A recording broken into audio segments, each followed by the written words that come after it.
TikTok မှာကိုယ့်ရဲ့ဗီဒီယိုတွေကိုဖြုတ်ချလိုက်တာပဲဖြစ် validation လုပ်လိုက်တာပဲဖြစ် TikTok algorithm ကကိုယ့်ရဲ့ဗီဒီယိုကိုအမြင်ပိုင်းနေမပြလိုက်တော့တာလားဒါမှမဟုတ်ရှင်ကိုယ့်ရဲ့ဗီဒီယိုကိုစီကန်းချက်နဲ့ညှိလို့ဖြုတ်ချလိုက်တာလားဒီလိုအချက်တွေနဲ့ပတ်သက်ပြီးတော့ဘယ်လိုမျိုးအယူခံဝင်ရမှာလဲဆိုတာကိုဒီဗီဒီယိုမှာနီလန်းနှစ်ခုကိုလာပြီးတော့ share လုပ်ပေးသွားမှာဖြစ်ပါတယ်နံပါတ်1နီလန်းကပါလဲဆိုရင်ကိုယ့်ရဲ့ inbox ပေါ့နော် noti ထဲမှာစာပို့လာလိမ့်မယ်ဘယ်ဗီဒီယိုဘယ် comment ဘယ်စာကြောင်းကြောင့်ဖြစ်တယ်ဆိုတော့ဗီဒီယိုတစ်ပုဒ်ပို့လာပြီဆိုရင်အဲ့ဒီဗီဒီယိုကိုကြည့်လိုက်ပါ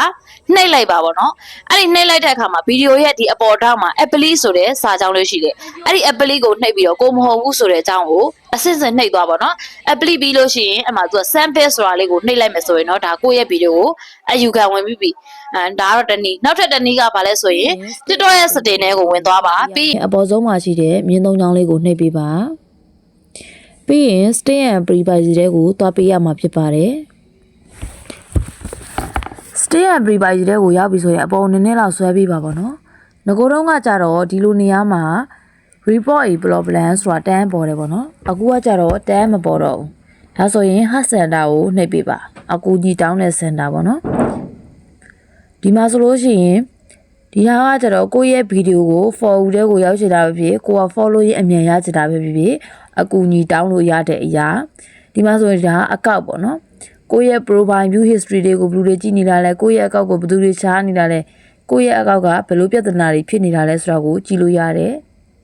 အကူကြီးတောင်းလို့ရတဲ့အရာပေါ့နော်ပြီးသွားပြီဆိုရင်အပေါ်နည်းနည်းလောက်ဆွဲပေးပါနည်းနည်းလောက်ဆွဲပြီဆိုရင်တော့ဒီမှာပေါ့နော် report a problem ဆိုတာရှိတယ် report a problem ရှိမယ် stay need has ဆိုတာရှိမယ် report a video ကိုယ့်ရဲ့ဗီဒီယိုကိုဘယ်သူတွေက report ထူတာလဲကိုယ့်ရဲ့ဗီဒီယိုကဘာပြဿနာတွေဖြစ်နေတာလဲဆိုတဲ့အကြောင်းအရာနဲ့ပတ်သက်ပြီးတော့ခုနဒီအကိုမေးထားတယ်ပေါ့နော် apply အယူခံဝင်တာဘယ်လိုဝင်ရမှာလဲဆိုတာကိုပြောပြပေးမှာဖြစ်ပါတယ်ဒါဆိုရင်တော့ဒီ report a problem ဆိုတာကိုနှိပ်ပေးပါကိုယ်မပြဿနာဖြစ်နေတယ်ဆိုတဲ့အကြောင်းပေါ့နော်ဒါဆိုရင်သွားလိုက်ပါ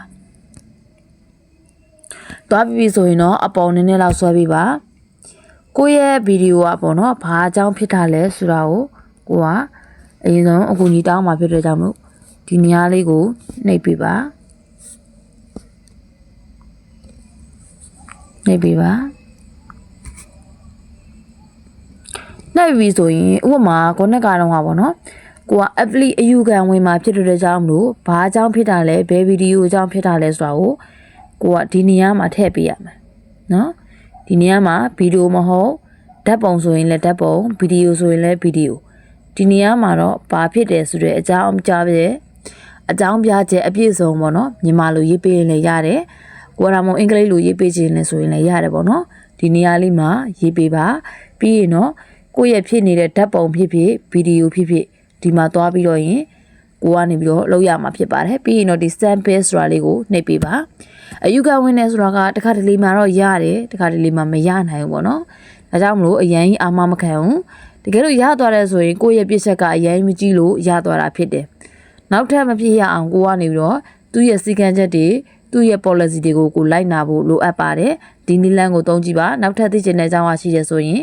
comment မှာရေးလာခဲ့ပေးပါလင်းရကြတော့မဖြစ်တာဖြစ်တဲ့အတွက်ကြောင့်မလို့ပြောပြပေးလို့ဆက်ပြီးတော့လုပ်လို့မရဖြစ်နေပေါ့နော်လင်းဘက်ကဖြစ်လာခဲ့ရင်တော့နောက်ထပ်ပြန်ပြီးတော့ share လုပ်ပေးမယ်ဒီနည်းလမ်းလေးကိုသုံးကြည့်ပါအစင်မီတာရှိရင်ထပ်လာပြီးတော့မေးလို့ရပါတယ်ဒီဗီဒီယိုလေးကအကျိုးရှိမယ်လို့ထင်ပါတယ်အကျိုးရှိတယ်ဆိုရင်လည်းနောက်ထပ်ဗီဒီယိုမှာပြန်ဆောင်ပါမယ်အားလုံးကိုကျေးဇူးတင်